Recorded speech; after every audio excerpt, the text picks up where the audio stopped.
For Larissa Spies, working at PepsiCo is sort of a family affair. If we add up the number of years of service within my family, it equates to over 75 years. Larissa is the fifth member of her family to have worked at the company, dating back to 1970. Following in the footsteps of her grandfather and her parents is something she's aspired to since she was a child. As a kid, I was always so inspired by my dad. I thought it was so cool that he worked for Pepsi. And also at the same time, it's all I've ever really known, given the fact that my parents met working for the company. And just to be able to have conversations with them where I hear about their experience and just how different it was back when they started. I mean, it's just so cool because now I can relate to them on a different level now that I'm working here. Larissa's part of a team of experts that protect PepsiCo's reputation online.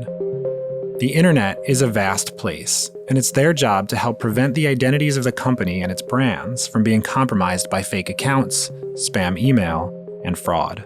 There are a lot of different things that we see online. There's scams, there's car wrap scams. So people who are trying to get individuals to put the Pepsi logo on their car and drive around and get $500 a week for doing that. Or they'll send out free Lay's products. Then they end up capturing people's personal information online and using that against them.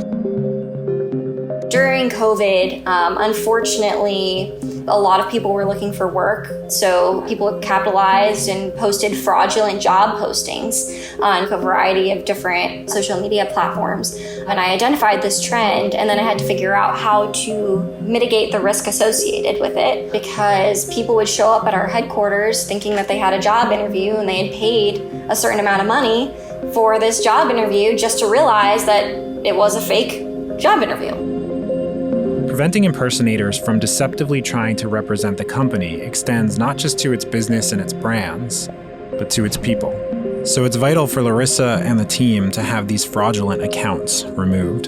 You might see an executive that someone has stolen their email and created a spoof email, and then they start communicating with vendors and saying that they want to work with this vendor. We have seen that before.